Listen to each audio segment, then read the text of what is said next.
Hello, everyone. Thank you so much for joining me. First of all, I'm doing something that I have never done on video before on YouTube or otherwise. I am wearing red. Can you believe that? Completely off brand. I was actually going to wait to see if anyone noticed and said something in the comments, but I'm just going to out myself right now. All right, now got rid of that. So, welcome. And I'm really excited for all you guys to be here today because I'm going to share, as I said, my 14 trends in graphic design for 2020, a sneak peek to my eagerly awaited video that I'm going to post on this coming Monday, but you guys get to see it here first. And I'll be able to add a little extra color and commentary beyond what I say on the video, and also give you guys an opportunity to ask some questions about it. Hey, Peter, thank you so much. Peter Lewis sent me this amazing book, and it was just an unbelievable gift that he sent to me out of the blue. It's a book on a treehouse that he made in Maine, and an absolutely incredible gift. Thank you so much for that, Peter. First of all, Joselle Tech is here. She is a marketing assistant of mine and a partner at Verhal, and she is going to be moderating the conversation today. So you'll see her in the comments, and she may be commenting on my behalf. She'll also be capturing what she thinks are key questions and sending them to me in Facebook Messenger. And so thank you, Joselle, in advance. And she's in the Philippines, and it's 3 a.m. in the Philippines. So Joselle is a trooper, and I really, really appreciate everything she does for me. So a couple of rules of the road. Number one, I'm going to start off sharing a little bit about trends in general, waiting for people to come. And also, at the end, if you have a question, or during the presentation, if you have a question, type your question with, here we go. Let me see if I can pull this up.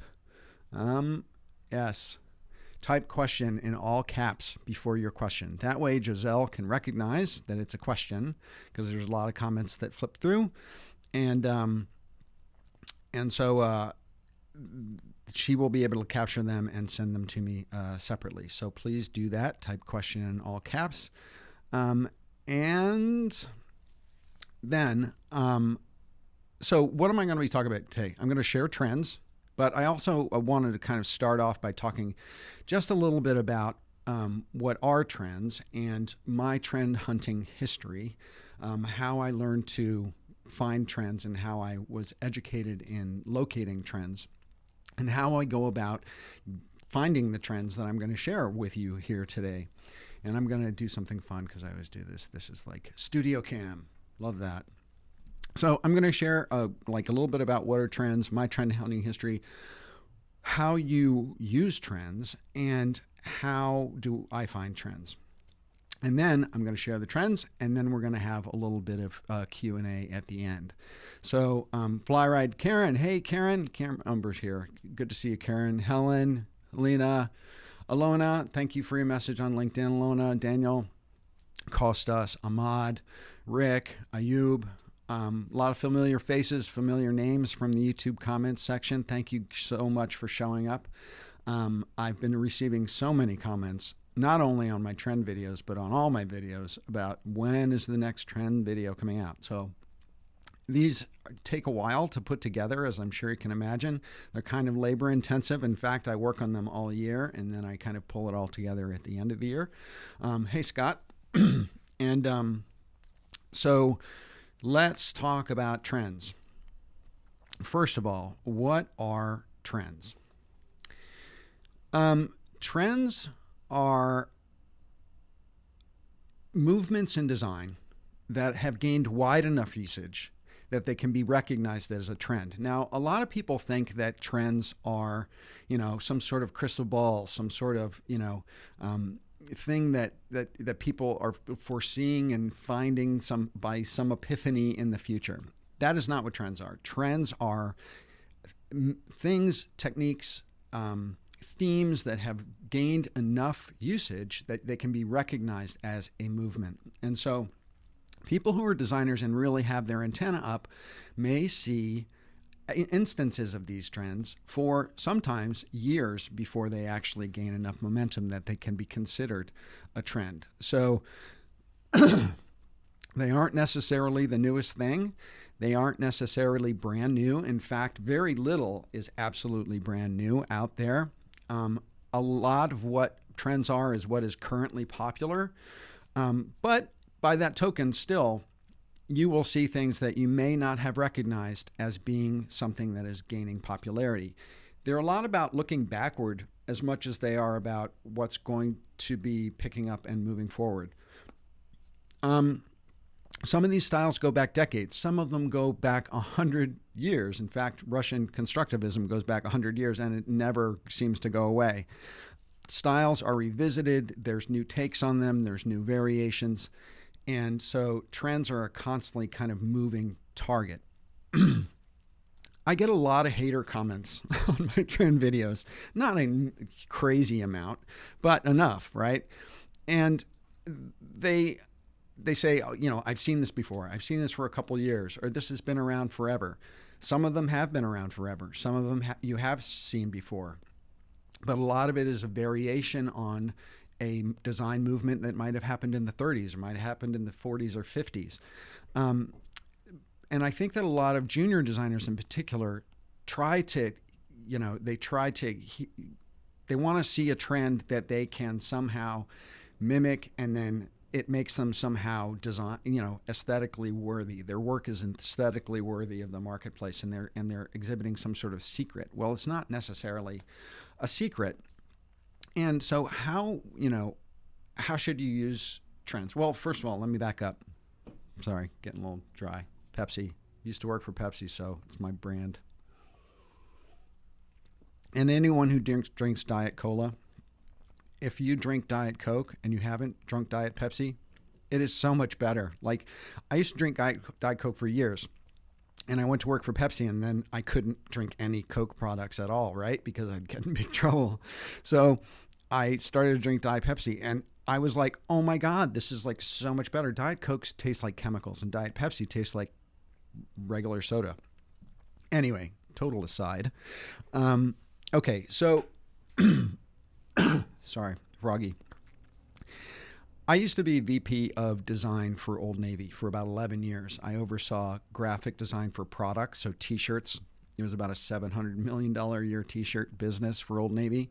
I oversaw all packaging, trend for Old Navy, and color and textile design, so pattern design.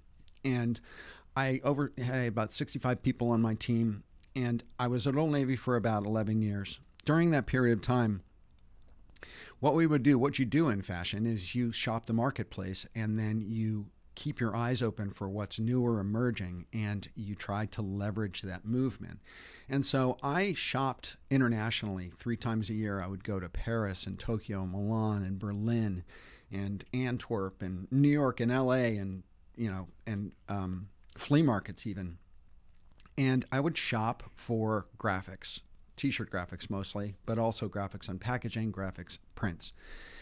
And what you do is you buy what you think is really inspirational, what you're seeing that's new or different, and you just pick up everything. And then you end up buying, you know, hundreds and hundreds of items, and then you bring them back to New York or San Francisco, where we were too, and you try to make sense out of what you've seen, and you pull together themes from what you've gathered. And essentially, that's how I go about doing graphic design trends as well. Trend hunting was my job, and it was mostly in the fashion industry, but trend is incredibly important in the fashion industry and drives the fashion industry. The fashion industry is also very interesting because it's so cyclical, right? You see things done over and over, and you may see a major movement in fashion from the 70s that comes back in the 90s, or the 30s that comes back, you know, in the 60s or whatever that is.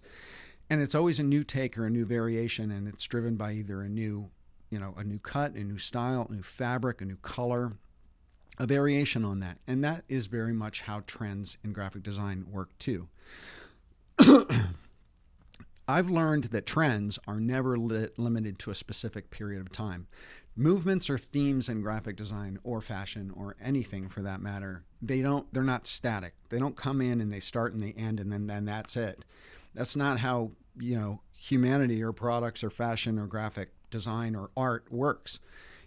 It comes in, it may come in fairly new, but it will get revisited time and time again and revised and edited, and new takes and new visions and new evolutions of it will come in. So, you can see things like Russian constructivism, which was from 1917 to 1930. It's over 100 years. That theme and that style is still apparent in graphic design today. Dada from 1916 to 1923. Bauhaus, Swiss design, also known as international design, constructivism, advertising, that heyday of advertising was linked very much to pop art in the 50s and 70s. So movements in design have grounding in a historical movement, but then they also come back and are revisited. So how do you use trends? I suggest graphic designers use trends as inspiration. They're not for direct copying. If you're just direct copying it, you're just parroting something, and you're also not doing it justice in the fact that you're not bringing to it your point of view, your creative point of view, your evolution of it, your take on it, right? It's important to know what graphic design trends are, because you can either try to follow them or try to evolve them, or you can consciously react against them. You can consciously say, I am not going to do that. Everyone else is going to be doing that, and I'm not going to do that. But you can just ignore them entirely and just, put your blinders on and do your own thing, which is obviously totally cool too. But here's the thing. You have to know what they are in order to follow them, react against them, ignore them, whatever that is. So that's why I put these things out there. And so we can be aware of kind of some of the major themes that are out there. And entrepreneurs and small business people, non-creative professionals, it's important that they know and recognize what trends are out there too, because they can or should leverage them or know about them in order to keep their business and their brands look and feel relevant in today's marketplace. And so that's it. Okay, so that is kind of my, history of trends. So how do I find trends? I start at the beginning of the year. So it's basically as soon as I put this video out, I will start for next year. And I keep my eyes open all the time. I obviously in my work and my inspiration gathering for either my video channel or my own design agency, I keep my eyes open all the time. When I see something that I think is interesting, or I think it is unusual, or I think it is particularly inspiring, I will gather it. I'll grab the image off the web or wherever, take a picture of it out of a magazine, or if I'm walking down the street, take a picture of it, and I'll throw it into a folder. Just gather everything. And then after a few months, I'll go through that folder and I'll start to look for themes. I'll start to look for similarities in things, or things that I'm seeing multiple times. And then I'll start to make folders, and I'll call it something, just so I can name the folder something. And I'll start dumping the images into it. Some images don't fall into a category. Some really quickly become themes or recognizable as themes very early on. I also, I look everywhere. I look in retail. I look out on the street. I look on television and video and film. Some of the best sources I have are things like the AIGA, the American Institute of Graphic Arts, Communication Arts, which is a magazine, but it also has a killer website, and they also do huge awards every year, right? Fast Company Design is great. Other branding and design agency websites. So Communication Arts magazine, both digital and in print. Pinterest, of course, which is always inspiring. Trend Hunter, WGSN, which I still look at from my fashion days, which is the Worth Global Style Network. It's generally a fashion industry it's a membership site. It's pretty expensive, but you can see stuff on the free area. Stylist.com, which is another kind of fashion and trend website. Design Taxi, all sorts of design blogs.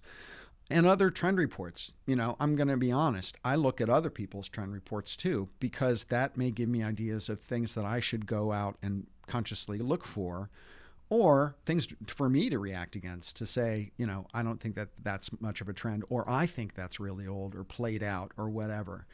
And so anyway, that's how I find them. I grab them, I put them in a folder, and then I constantly am editing and looking for themes and organizing them. And by the end of the year, I come up with, 15, 20, whatever folders of trends and images. And I make a decision around which ones I'm going to highlight, which ones I'm going to feature. And then I name them, and then I just put them in a video. And I do my best to describe where I think they have come from, how you can recognize them, and also what you can do with them, where historically they might have stemmed from, and I just put them out there for inspiration. So with that, I'm going to jump right into trends. Are you guys ready? You guys ready to see the trends finally, after he's like buff for 10 minutes? I'm going to look at Joselle's feed and see if there are any questions that I should address before I jump into it. What's a recent trend that's fading in popularity? Let us see go away. Okay. What are the trends of designing? Okay. Some of this stuff I'm going to talk about later. All right. So here we go. Now here's the deal. I'm going to be presenting this on another screen on my computer so I can see it and you can see it. But I can also flip through it. So I'm hoping you guys can see that. Yes. So this is the sneak peek of graphic design trends. Now I'm going to go over here and see if I can get this to forward. All right. First of all, trend number 1, Betamax. I'm calling this Betamax because it stems from me. It's recognized by rainbow ribbons of color. It kind of comes from and is inspired by old video cassette boxes. And a lot of them had this sort of bright rainbow pattern in them. And it also is very reminiscent of California surf culture and California surf apparel in particular, like the old Ocean Pacific brand. It's really clean. It's really positive. It has a lot of energy to it. It's fun. There was a pop artist named Morris Louis in the 1950s who also did abstract paintings, which had a lot of these sort of color rainbow bands in it. And we find a lot that certain themes or trends in graphic design can originate in fine art, like Andy Warhol, right? And pop art. He brought in silk screening and, multiple layers of images and things like that. So a lot of times trends can be influenced by fine art. And this is one where I made a direct connection to Morris Louis. It also has a lot of history and is anchored in 60s and 70s home furnishings. So there was a lot of sheets, a lot of pillowcases, a lot of pillows, a lot of apparel that had this kind of heavy rainbow thing going on to it. And I've been seeing a lot of this lately in graphic design. A lot of these examples on here are vintage, but a lot of what you see in vintage makes itself apparent in modern design work. So, Starlin says, nothing gay about this rainbow. You're right. Nothing gay about the rainbow. Not this one in particular. All right. Peter Max. Yes. Hey, Patty Shrimpton. Hi, number 1. Number 2, there is a little bit of Peter Max yet to come, so keep your eyes open for that. You'll recognize it, I think, when you see it. So that is Betamax. That is trend number 1. Trend number 2 is 1890s ornate. And 1890s ornate can be recognized by deeply detailed ornate type borders, frames, ornaments, fluid flourishes of shapes, gilding and gold leafing, the kind of thing that you would see in pubs and restaurants and bars on their windows, right? It was revived, it's been revived many times, obviously, but the image in the center is a spirits bottle by a agency called Stranger and Stranger. I think they actually did that. Anyway, they've done a lot of spirits that feel very much like this. Stranger and Stranger's design in packaging, if you haven't seen it, you should definitely go check them out because they are mind-blowingly good. And they do a lot of this sort of design in the spirits category. It's also been revived very heavily in tattoo culture. And and one of the major themes that you'll hear me talk about a lot today is that there is a major kind of dichotomy going on. There's pushes away from the center, right? So there's things that are going crazy minimalistic and computer generated. And then there are things that are moving very hand done, very labor intensive, a complete reaction against computerization. And I think that dichotomy and that push away from the center is the key theme that holds all of these things together. And I think you'll see that as I walk through these things. And so 1890s is definitely pushing more towards the heavily labor intensive, very ornate, very non-computerized, because it's very difficult to put these sorts of things together on the computer. And so it's kind of a reaction against minimalist design. It is, very clearly maximalism. Well, I'm coining a term, maximalism. And it's linked to the resurgence of premium handcrafted products, so craftsmanship and leather goods and IPA beers and woodworking, the resurgence of craft in America. It's very high touch, very high attention to detail, and it can be seen also in kind of chalkboard design culture. And again, it creates this dichotomy of ideas. You have something that's incredibly labor intensive, but a chalkboard is incredibly impermanent, right? So I think that that's a very beautiful iteration of it, is that people are doing this, something so labor intensive, and doing it on something that's so physical like a chalkboard, but then a chalkboard being so impermanent. A really, really kind of interesting trend. Yes. Yeah. Being seen a lot. Robert Slagle says being seen in men's grooming. Absolutely. Yes, it is being seen in men's grooming a lot. And, and for very good reason, because it's kind of rooted in, 1890s barbershop, the whole, and the other thing I think it's also rooted in is like early 90s, maybe it's early 90s, late 90s, hipsterism, with the man bun and that whole thing, the dawn of beard culture. And so I think it's rooted in that too. All right, now, trend number 3 is double exposure. And this is a video, this moves, so I have to start this. Okay, there we go. This won't loop, so I'll have to start it again. But essentially, double exposure is recognized by a combination of imagery that's used, and it's masks being used as masks. So imagery being masked by other imagery. It creates a feeling of romanticism and poeticism and beauty that I think is really unique. One of the reasons why this is being popularized is that design applications and motion graphics applications, I'll start this again, are making it simpler and simpler to do this sort of thing, to produce this effect. So I think that a lot more people are using it. And also, as soon as a trend like this makes an appearance, and the one I remember the most personally is the trailer for the HBO series called True Detective. And the initial trailer for that was absolutely beautifully poetic, and it had this kind of double exposure effect in it. And so it's being used a lot in video and animation and motion design, but it's also being used, as you can see from the graphics in the center, it's being used in static design and in print and in display.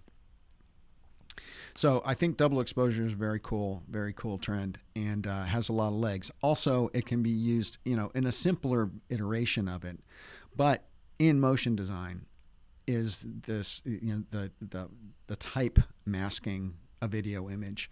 I received an email. I'm on Barack Obama's email list, and I received an email from him where he had the word hope that was, masked like this in a GIF file in the email. And that was one of the things that kind of prompted this. But then I started, my antenna were up, and I started kind of really seeing it everywhere. So that is trend number 3.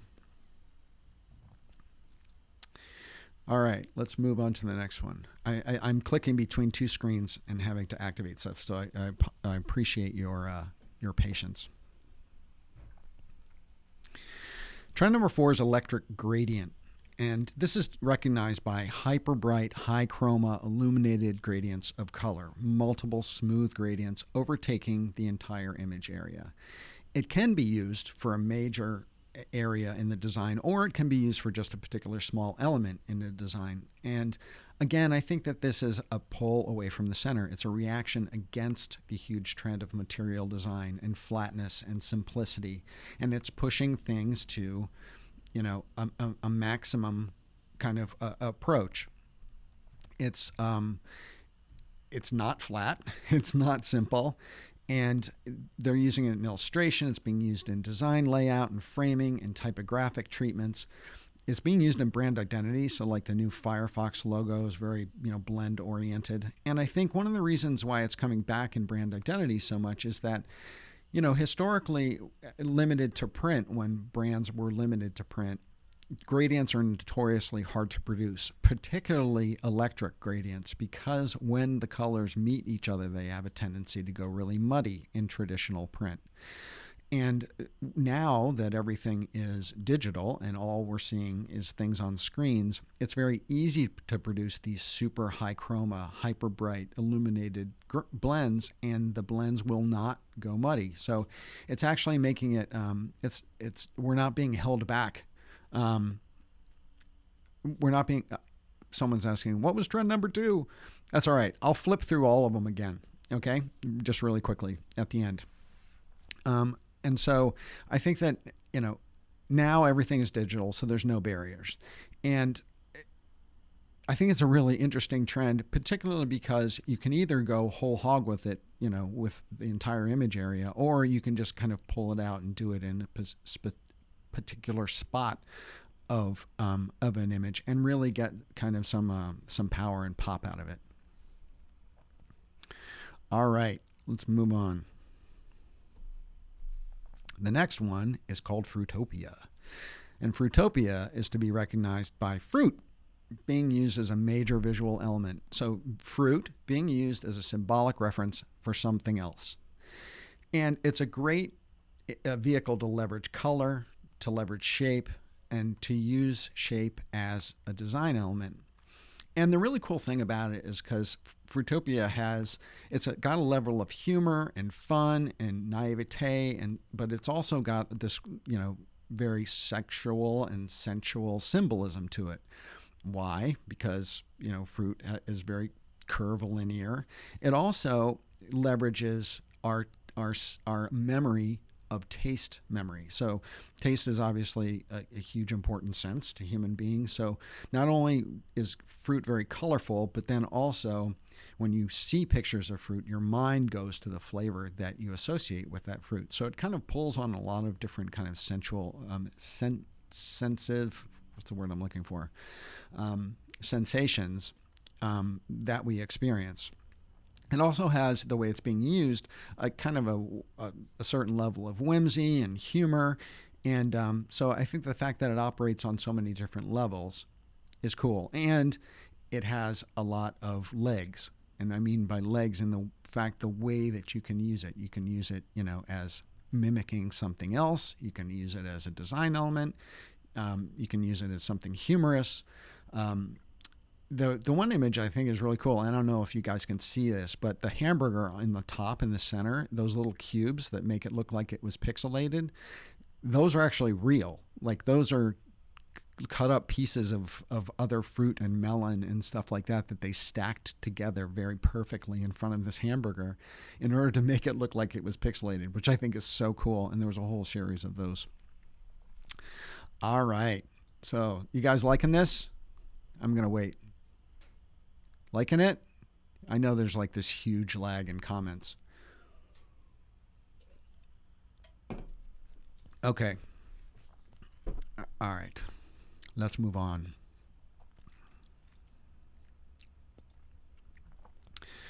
Trend number 6. Trend number 6 is called paper cut. And paper cuts to be recognized by hand cut paper or hand torn paper and the introduction of realistic shadows to create a level of 3D space. It leverages handcrafted trend. Again, I'm talking about that theme of pushing away from the center, right? So this is a trend that's based on either faking or creating something in reality. So it's creating something in sculptural 3D space. It's labor intensive. It's labor intensive if you were to do it in, Photoshop, but it's also really labor intensive if you do it in real life out of paper and then you photograph it. So again, pulling away from the center of something that's easily executable digitally, and it becomes something that's, because it's so labor intensive and because it is, as soon as you look at it, it becomes visually magnetic. You appreciate it. There's a level of attention that you give to it. When you look at something flat or basic digital design, we are bombarded with imagery all day long. And because you have to make people stop. You have to make people, in design and communication, you have to make people stop and go, wow. Take more than the usual 2 seconds when they're looking at the image. And that's what this trend does. So again, it comes back to high touch, labor intensive physical creation. It's being used everywhere, on books, posters, illustration, typography. It could be abstract shapes like that Starboy image, or the book cover that says Hollow by Owen Edgerton. Or it can be something sculptural where it looks like it's actually made out of real paper and then photographed. It can be clean cut, can be torn. It's super versatile, I think, as a trend. And it commands our attention. We look longer because of its complexity. So that is paper cut. The next trend is called sign painter. And sign painter, again, I think links to 1890s ornate a little bit. And again, for that reason, that it is labor intensive, it's hand done. Yes, there are lots of fonts that look like this, but to do it in a very interesting way, it really has to be hand executed. And it's recognized by vintage sign painter fonts and brushed stroked letter forms. And it's cursive paired with sans serif block letters.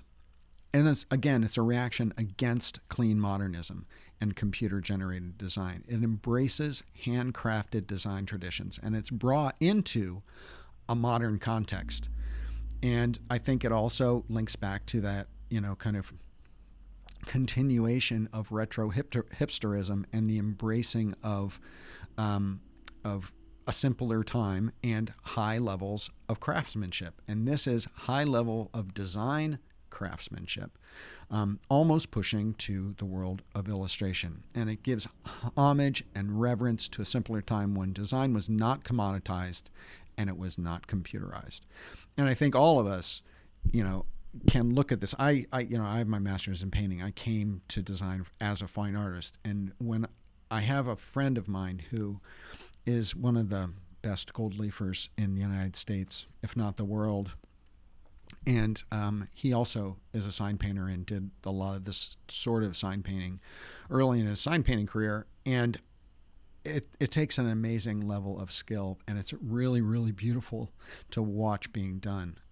So I just think this is just a really incredible trend. And the cool thing about it is that you can pair it with more computerized design, and it creates a really cool dichotomy. So that is sign painter. All right. Now, trend number 8 is called geomax. Geomax is recognized by super simple geometric abstract shapes, circles, cubes, bright colors. It's a continuation, if you're familiar with my video from last year, it's a continuation of the Neo Geo trend, but it's even simpler. It's even more pared down. And as Patricia Shimpton called out earlier, Peter Max. It definitely, in a way, references Peter Max and his color palette and also in the sorts of shapes and the way that human forms are translated in it. Peter Max was a 1970s illustrator. It also has a little bit of a feeling of the Yellow Submarine Beetles cartoon movie, which was actually done by Heinz Edelman, who was considered to be the German Peter Max. It's emotionally fun, it's modernistic, it's clean. It has super abstracted figurative shapes, and they're radically simplified. It appears in posters and on food packaging and web design. Lots of animation is using this sort of imagery. And the cool thing about this is that about 3 or 4 of these images on here are actually from a single source, and they're from Bloomberg Financial Report. And I thought that was really, really interesting and cool and gutsy that a financial reporting institution was using such a very cool and far out looking trend. And part of that is due to its simplicity. And it's very striking in terms of its pop, right? It's shelf pop. It's got a lot of legs. You can use it in a lot of different ways. Okay, so we're moving on. Moving on to trend number 9. Trend number 9 is tactile type. And you'll see a link kind of to a certain extent back to paper cut, because tactile type, like I said at the beginning, is pushing typography to the extremes away from easily computer generated design. It's being recognized by the unusual materials used to create typographic forms. Cocoa, cheese, plastic, tubes, rolled paper, toast, rusted hardware. It's high touch, it's handcrafted, it's super time intensive. It shows that someone took some time and energy to put this thing together. And again, it has that visual stopping power because it is so labor intensive and it's so obviously difficult to produce. So I think that one of the takeaways we as creative professionals can have in this is that spending the time and energy on a single piece to make it remarkable is important. And it is also, it creates that stopping power that we need as graphic designers to command attention to the work that we do for ourselves and also for our clients. It's being used on book covers and posters and editorial and illustration and events promotion. The cool thing is that it kind of bridges that gap between sculpture and design. So it has kind of a one foot in fine art, I think, in a way, and fine art sculpture, and then it has this other foot in communication and design. And I think that that's a really cool and interesting straddling aspect of this trend. But it so clearly links right back to graphic design because it is based in typography, and fine art generally is not. So, okay, so that's that. Have I said everything about that? Let me take a drink of water. Hold on a second. Alrighty. All right, moving on. Trend number 10, stacked and packed. Trend number 10 is recognized by all type layouts, so kind of jigsaw arrangement of typography and interlocking shapes. It can be hand-drawn. It can be computer-generated. And again, it has this long thread of historical reference back through design. So it references old vaudeville posters, old boxing posters, old music posters, all sorts of interesting promotional design from the early 20th century. It's being used in motivational posters, in greeting cards, in fine art, in editorial illustration. Again, it's super labor intensive. It's very high touch. It takes a lot of time and energy to put something like this together. It has incredible stopping power. It is remarkable. And so I think that that's one real message we take away from today. And I know I'm beating this drum like incessantly, but the more time and energy you spend on a single piece and making it remarkable, the more stopping power it's going to have and the more attention it is going to command. So, I think this is a really interesting trend.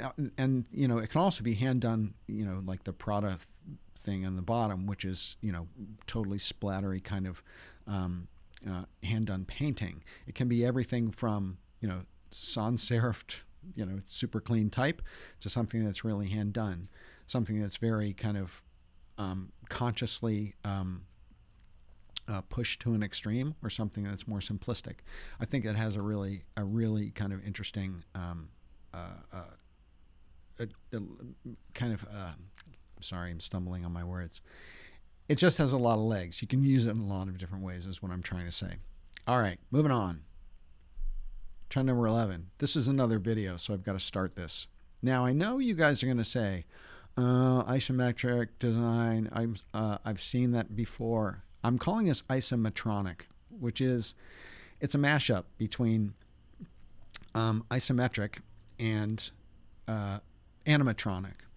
And the reason is that isometric projection, if you don't know, is a method of visually representing three-dimensional objects in two-dimensional space, and is generally used in technical or engineering drawings. It first made its appearance in gaming in the 1980s with games like Q*bert and Marble Madness and Sega Zaxxon and stuff like that. It's recognized by this non-vanishing point illustration. So where the lines of perspective, they never converge. So it's created as flatness. I'll start the video again. But here's the thing about this trend, is that it's not particularly new, but what's cool and new about it is that it's being used in GIF animations very heavily on websites and editorial illustration. It's being used in the New York Times. It's being used on websites. Major news organizations are using it in editorial illustration in their digital feeds.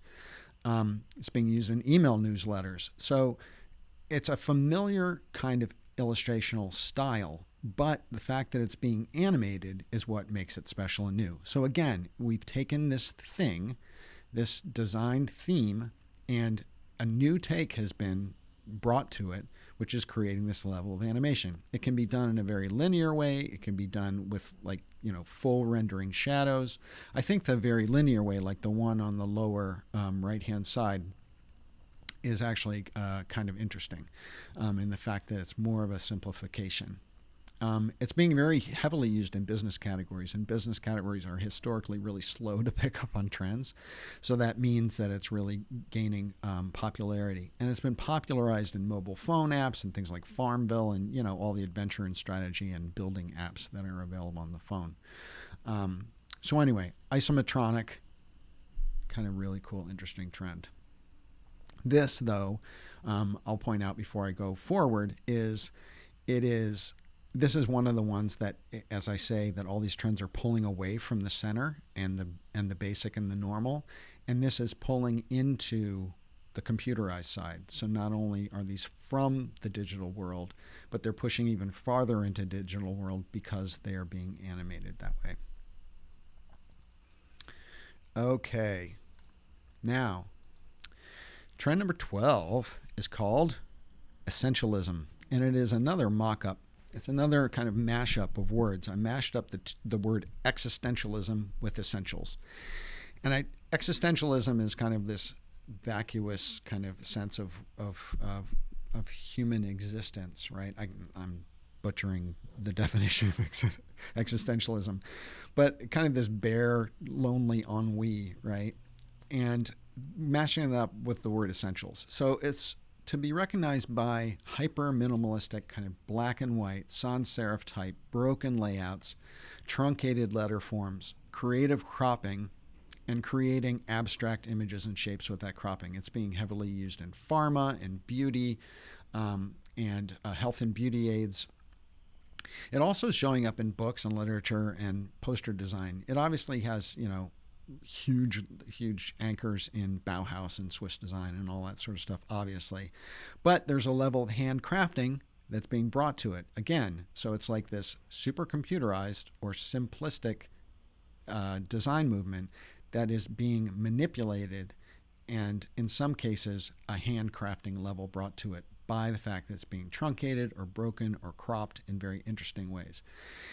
On the whole, the theme is it's cold, it's distant, it's non-human, it's very computer generated, generated. So it is pulling away from the center, but it's pulling away from the center into the computerized side, the cold side, the non-humanistic side.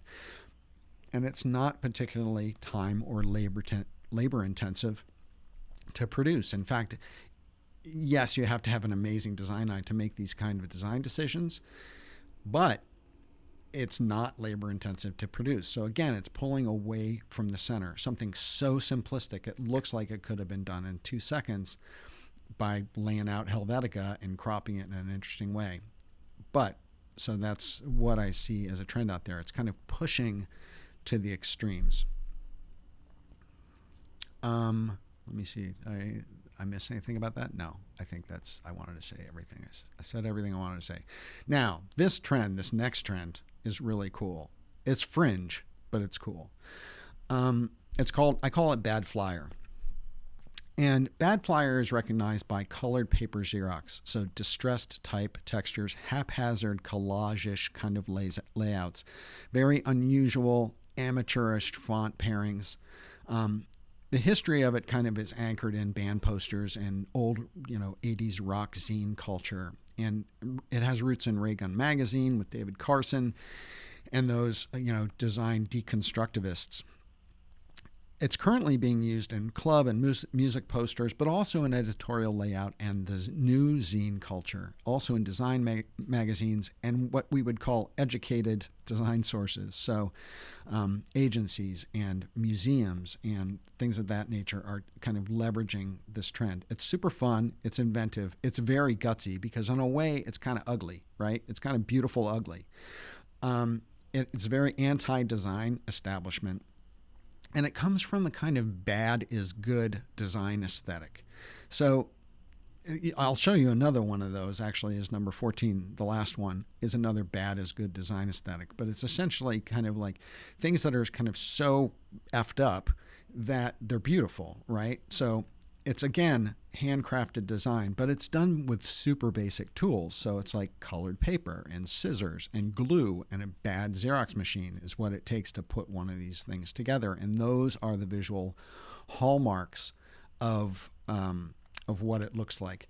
And it's kind of like the worst instances of graphic design kind of put on a pedestal, which I think is a really cool kind of dichotomy. And that's one of the reasons why I was kind of drawn and attracted to it. Okay, now this is the last one. Hold on, I gotta get my mouse. Where's my mouse? I'm losing my mouse. Okay, the last one, number 14, is called throwback pixels. Throwback pixels is another kind of bad is good design culture extreme look. It's recognized by super bright, garish, high chroma color, heavily pixelated, bad computer painting app, right? So like dawn of the computer age painting app, something like Mac Paint or MS Paint. It's kind of like the computerized version of bad flyer in a way. It's visually violent, right? It almost hurts your eyes to look at it. It's abstract collages, random images, random cropping.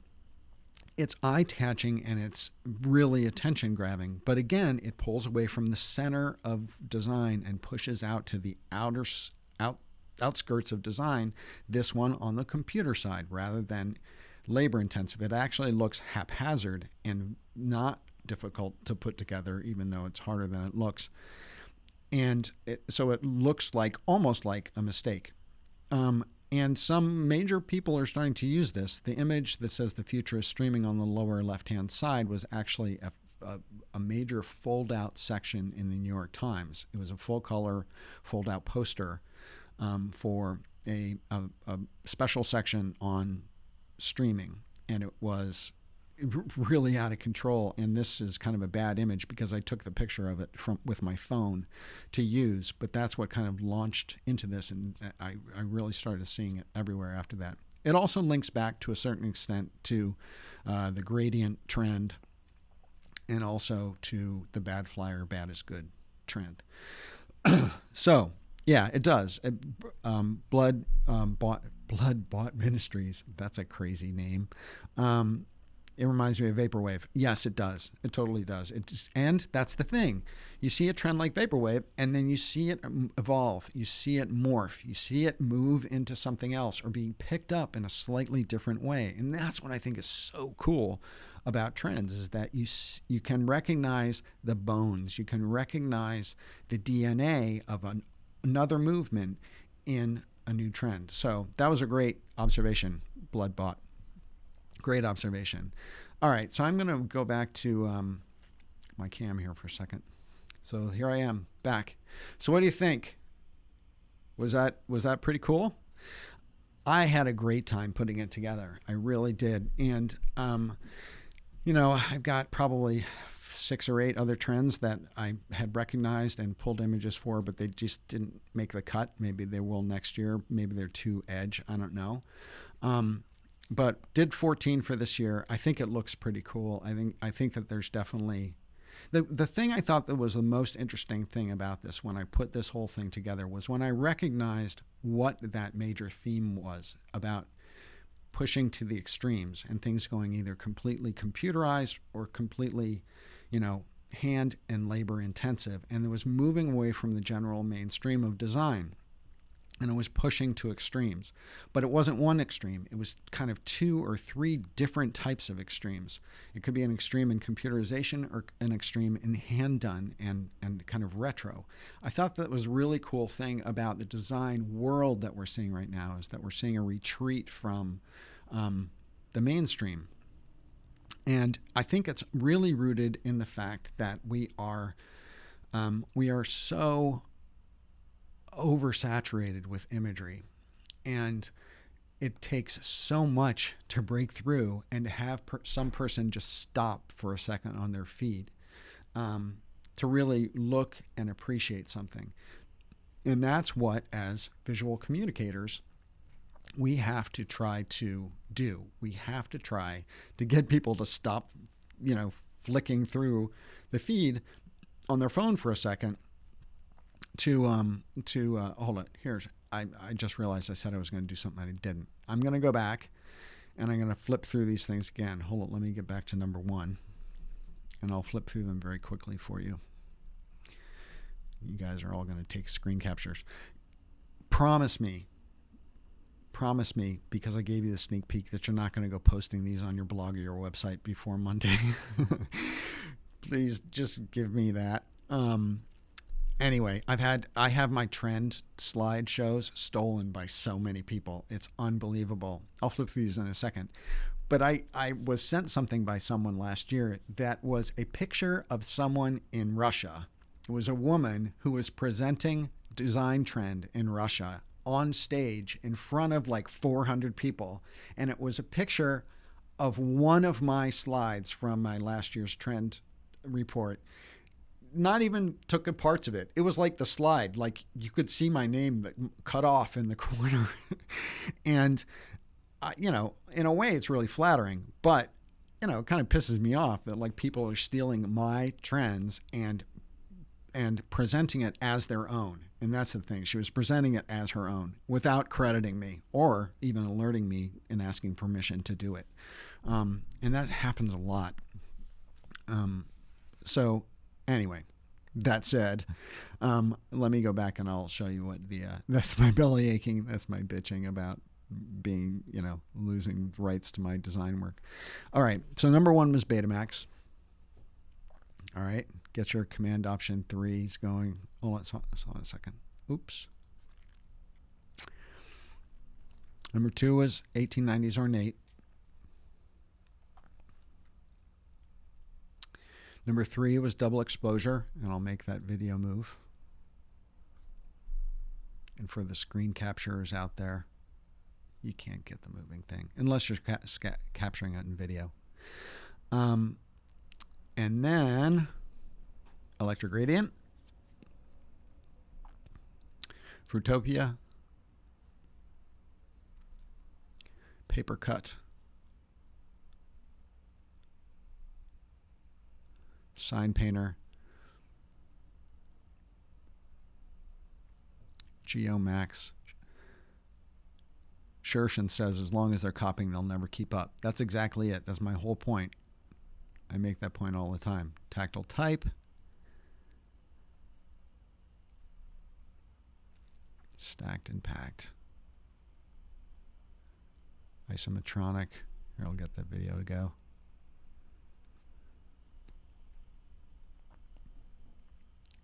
Essentialism. I think this one's pretty beautiful. Bad flyer. Talk about a dichotomy, right? Between bad flyer and essentialism.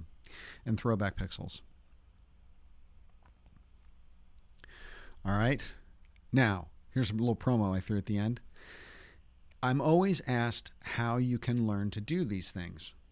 People do that all the time. After the video, I get 20 comments. How do I learn how to do trend number? How do I learn how to do trend number? Blah, blah, blah, blah.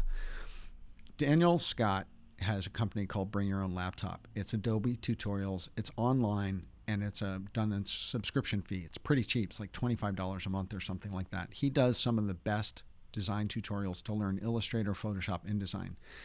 He actually used a couple of my trends to create how-to videos around last year.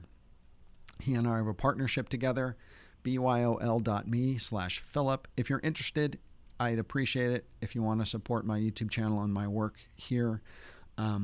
Use this affiliate link. I get a few bucks for anyone who signs up. And he does really. He's a certified Adobe instructor. He speaks almost every year at the Adobe Max conference.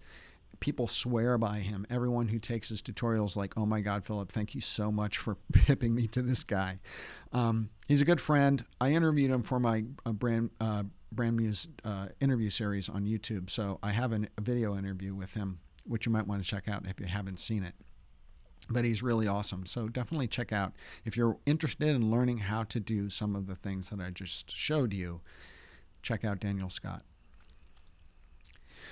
So anyway, Joselle is answering questions. That's awesome. Thank you, Joselle. I really appreciate it. Okay, now, Joselle sent me a few questions during the, a couple other public service announcements. One is that next week, hopefully at the end of next week, Joselle and I have a goal, maybe a little later, but we're going to launch a podcast, the Brand Design Masters podcast. It's going to be launching hopefully end of next week, maybe a little later. Anyway, it's my podcast. Please put it down on your list to look for it. I am going to be republishing some content from YouTube, some of my Brand Muse interviews, some of my solo shows in a longer format, but taking some of the audio and repurposing it. But I'm also going to have original solo shows and original interviews coming out on the podcast. But to launch it, I'm repurposing some stuff just to kind of get it going and get it out there. So, chances are you're going to hear stuff that you have not heard or seen on YouTube because you just missed it. And so check that out. Check out my podcast coming out very soon. Brand Design Masters podcast. All right. That said, let me look. So let me ask you guys a question. So people are starting to do it already. Pages anyway. What are your favorites? So I know you can't remember them all, and I don't have a screen that shows all of them at the same time. But what were you most inspired by? Put it in the comments. I will read through them again later. I'm really interested to know what are the ones that really kind of struck you, or even as you think of the slide presentation right now, is there any one that you go, I remember that one, or I remember those two? Like those are the ones that popped out in my head, or ones that they're coming to mind immediately after watching that whole slide presentation. I'd just be really kind of curious to know what that is or what they are. Okay, sorry, I need a drink.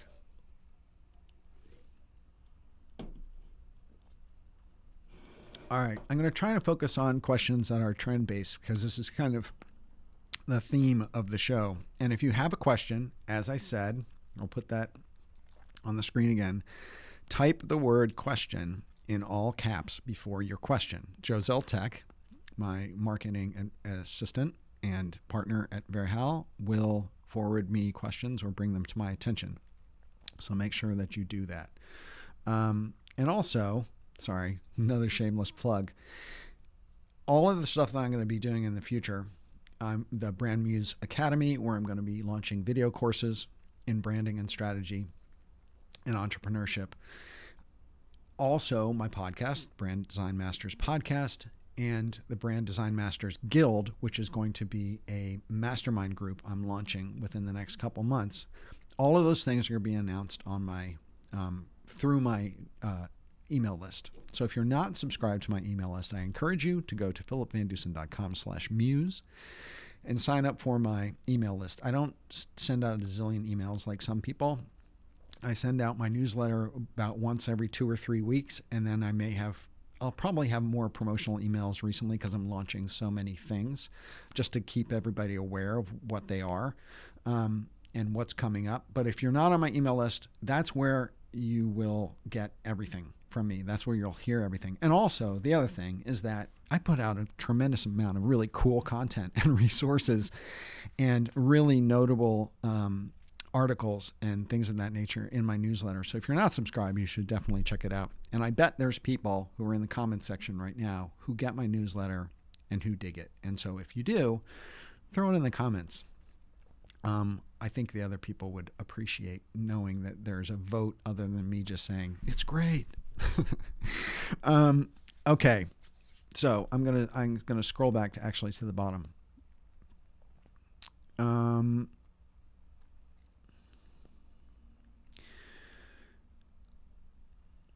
What about trends and designing logos? I think that sometimes they complicate the project. What do you think about it? I think that brand identity on the whole it's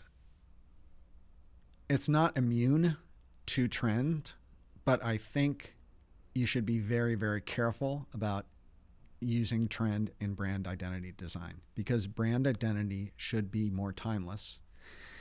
Brand identity is also, it's really important that the design of it be very strategic in what it's communicating about the business that it is representing. And so inspiring people with trend is one thing, but in terms of using it in logo design or brand identity design, it's not something that I would say should be on the top of your list. You can use it to influence your decisions, but I think that identity design to a certain extent should be a little immune to the transient aspect of trend. How much longer, Shershen asks, how much longer do you think isometric will be popular? I think people will eventually burn out on it, but I think it's like one of those standards now that you'll probably see it forever, particularly because it's really been adopted very heavily in iconography. Just like, when Google decided to launch material design and say, drop shadows are over, right? Or 3D icons are over. Everything's going to be flat now. I think that's one of those things. I think that isometric has begun to pervade so many aspects of illustration that I don't know that it will ever really go away. But I think that, just like any trend, people start to sour on it and you start to see it less and less, or it starts to represent a particular period of time and therefore it starts to date you, right? It's kind of like big, bulby, serifed fonts that were really popular in the late 60s and early 70s. They went way out of style for like 30 years because when you saw them, they carried so much weight in history to a particular period of time that by using them, you were dating yourself. That's kind of what I mean. All right, scrolling back.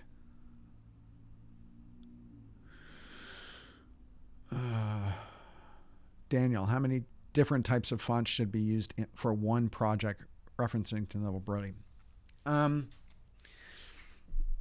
It depends on what kind of project. I mean, I'm sorry, Daniel, that's a really open-ended question. I think that on a web page, 3. I think you need a heading font, you need a subheading font, you need a body font. And I think that when it comes to like poster design, things like that, the more fonts that you get, unless you're doing something like stacked and packed, which is, you can use 80 fonts and it could be the idea or the concept behind the design all the crazy different fonts that you're using. But on the whole, I think simplifying is better than using, a crazy amount of fonts. I think the more fonts you use and the more treatments of those fonts you use, the more that exposes you as a amateur. It has a tendency to look amateurish. Just look at the, bad flyer trend, because that's, very much so. Sorry, just thought I would change up the point of view for you guys. Just keep it a little more interesting for a second. And you get to look at Buck. Buck is my mascot for Verhaal Brand Design.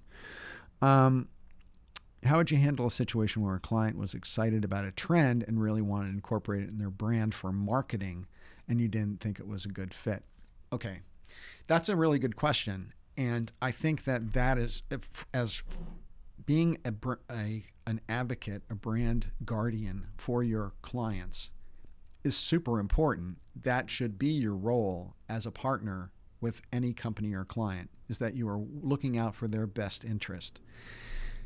If a client wants to leverage a particular trend, because they fell in love with it and they just happen to like it, and you don't think it's a correct strategic decision or alignment with their brand, you should say so. You do your best to dissuade the client. Sometimes there's no dissuading a client. You know that. I know that. Sometimes you just have to buckle under and get paid. But they are paying you to be a partner and to make smart recommendations for them. One of the things that I always do when I'm trying to convince a client of anything is show them examples of someone who's done it and it's really looked bad, or it really exemplifies the kind of misalignment of brand to imagery or brand to style that you're trying to illustrate to them. Because sometimes you can talk about it and you'll just be talking yourself blue in the face because your client is in love with bad flyer or they're in love with gradients, right? Electric gradients. And you don't think electric gradients are going to fit with, a stockbroker, right? Or a car salesman or whatever. I think illustrating it sometimes really helps. So that's my thought on that.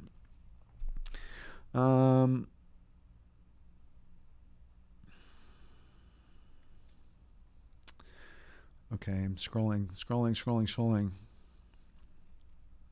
Okay, that was duplicated. That was a duplicated question. Nikki, I'm going to just go to the conversation thread. What is your favorite style of design from around the world? I think my favorite style of design is Russian constructivism, because it has survived so long, and you can link that to a certain extent with Dada, because they do cross-pollinate with each other a lot.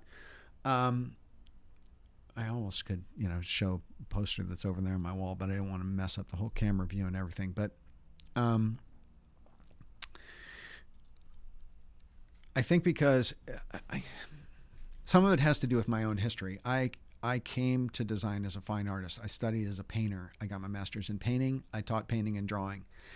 Then I moved into the apparel industry. Computers came around. I became a creative director. And then, the rest is history. But so because of that, and I'm going to be very honest with you guys, I have no training in graphic design. All of my training in graphic design has come through 25 years of being on the job. And my training as a fine artist, where you learn weight and balance and color and draftsmanship and all of the stuff that goes into design, but from a more kind of fine art perspective. Because I came to graphic design as a fine artist and through the apparel industry, which was kind of illustration on apparel for something for sale, I have a very kind of fine artist view of design, and I appreciate, and you can see it in the trends that I choose. I appreciate composition and inventive composition and kind of a sense of humor and a sense of irony and abstract shape and compositions, and those things are personified in Russian constructivism and a plethora of design themes and ideas that have come out of Russian constructivism. That's where I get that's where my yayas come out. That's when I giggle and go, oh God, I love that. Margaret, I already answered a question of yours, so I'm gonna answer somebody else's.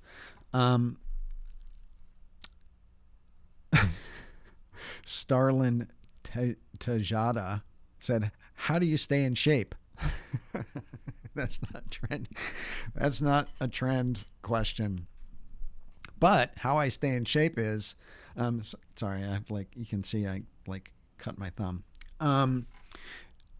I watch what I eat. I watch my calories, and I have 210-pound shepherds who I have to walk all the time. They're very energetic, big dogs, and they get me hiking. They get me out in the woods. They get me walking a lot. I easily hit my 10,000 steps every day. And then I also watch what I eat. I pay attention to calories. So it's activity and calories. Those are the two things that how you stay in shape. And yoga. So yoga's how I stay limber.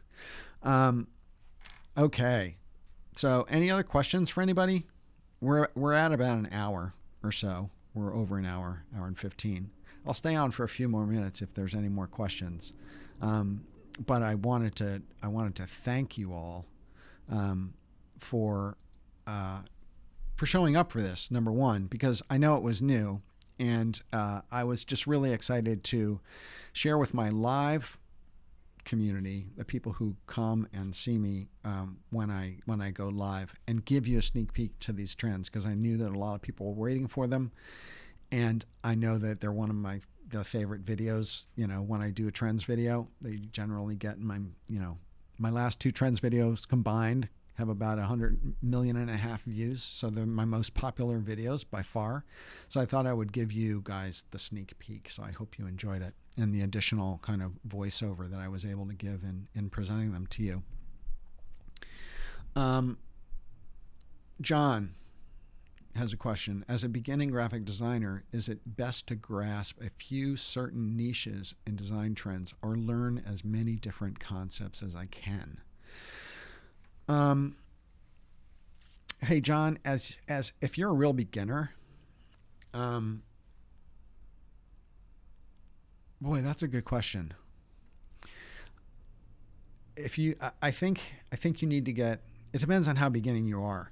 Like if you're still in school, get a handle on the basics, right? So weight, color, composition, all of the basics of visual language. If you're talking about styles, you're certainly going to have a particular design style that you like or that you gravitate towards. And what I would say is, in the beginning, I found and do find and recommend that people copy things for practice, not for, giving to clients, because especially things that are complicated. Like if you were to take that Stranger and Stranger bottle design that was in 1890s ornate, and then you decide, and then you had to, and I said, recreate that. And you were really into that kind of ornate graphic design.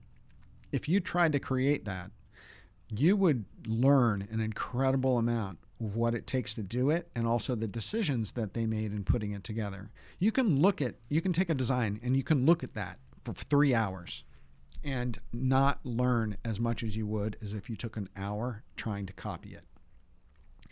And I link that back to the fact that even in fine arts, like 200 years ago, when fine artists were learning to paint, they would go to a museum and then they would take a canvas and they would copy one of the masters. You can look at a master's painting forever, but the thing is when you try to start recreating it, you learn more about how it's constructed and what it took and the decisions they made to go into it by trying to recreate it than you do by looking at it. And so that's my recommendation. Take some of your greats and copy them. And then go off and, do your own take on it. But what you're going to do is you're going to take that knowledge, that learning that you had in doing that copying, and project it into something new. And you might want to choose a couple different styles and do that and see what it feels like to try on different design styles, so to speak. The Ape Show question: any design training, yes, or books you highly recommend? All right, so I'm going to do this one more time. I'm just going to go back. Daniel Scott, Bring Your Own Laptop, Adobe Tutorials. I recommend this. Use my, here, let me do my special cursor thing. Use my affiliate link, byol.me/Philip. One of the best Adobe trainers out there, if not the best, and Adobe certified trainer, speaks at Adobe Max. If you want to learn how to use the applications that are used to create these sort of trends, go to Bring Your Own Laptop and sign up for Daniel's. Look at a couple of his training videos. I think you'll really, really enjoy it. I get incredible reports from people when they do that. John, thanks for the in-depth answer. You're welcome. I hope it was helpful.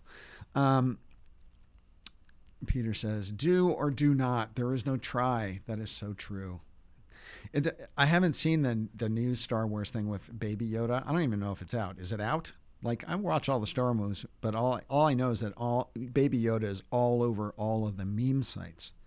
Are there any quotes from Baby Yoda that are particularly quote-worthy? Anyway, all right. I'll scroll through here one more time to see if there's anything I want to answer. Sorry, radio silence for just a second.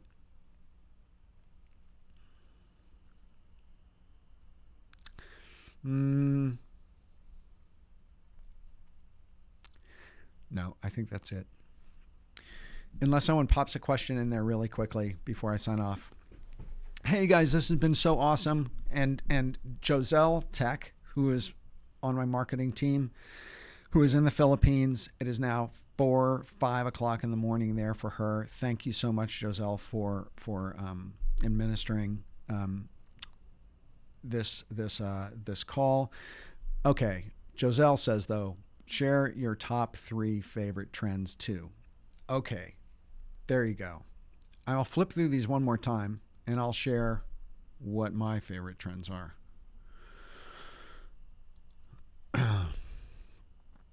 All right, I'm going to flip through them first. My favorite trends. And doesn't mean that's the design style that I advocate is like the right thing to do or anything like that. But trends that I think are important.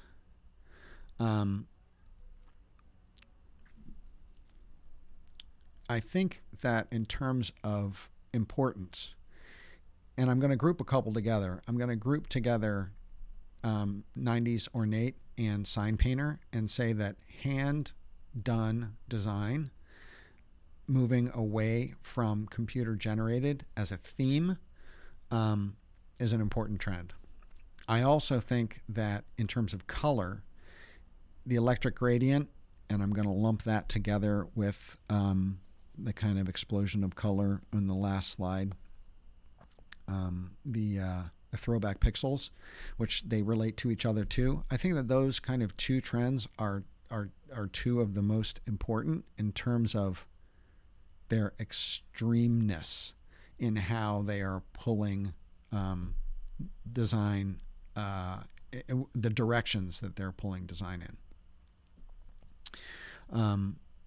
This difference between hand done, labor intensive, almost sculptural creativity, even with this, even though it's flat, it's almost like it's less of like what is the specific trend and more is what are the overarching messages that I think are really infecting design very heavily. And that's what I would say. That's what I think are my two favorites. I think my two favorites are on opposite ends of the extreme, like absolutely high chroma, high intensity illuminated computer color, and heavily hand created high labor intensive, almost throwback type of design. That's what I think is really amazing about this year. Okay, so the Ape Show says, will this live stream be available on YouTube once concluded? Yes, so absolutely. As soon as I hang up the phone, this gets posted automatically. I think it has to rip or it has to process, but it may be 10 or 15 minutes or something, and then it becomes available. It might be immediate. I don't know. But it's up there, and you can go back and you can look at it. Now, don't tell anybody this is up there, because basically what I'm doing is I'm posting this whole trend presentation before Monday, before the short video, the 12-minute video. I almost feel like I shouldn't post this until then, but this is such a long show that I don't know that everyone will sit through the whole thing. Anyway, thank you guys. Serena, Daniel, Robert, the Ape Show, Samantha, Dennis, Peter, who was here, Patricia, who was here, Rob, and Vince, Sheila is back, Rick is back, Daniel's back, all you guys, Paul X, you guys are amazing. Thank you so much for coming. I really appreciate your catching my sneak peek, and I will be back in your earbuds and your eyeballs again real soon, going live much more often, and subscribing to my newsletter, Brand Muse, so you can get alerted in advance, a day or two in advance of when I go live, so you can plan for it rather than just getting that email saying he's live, because a lot of times you can't drop what you're doing. Anyway, thank you guys so much for showing up. I really appreciate it. I had so much fun, and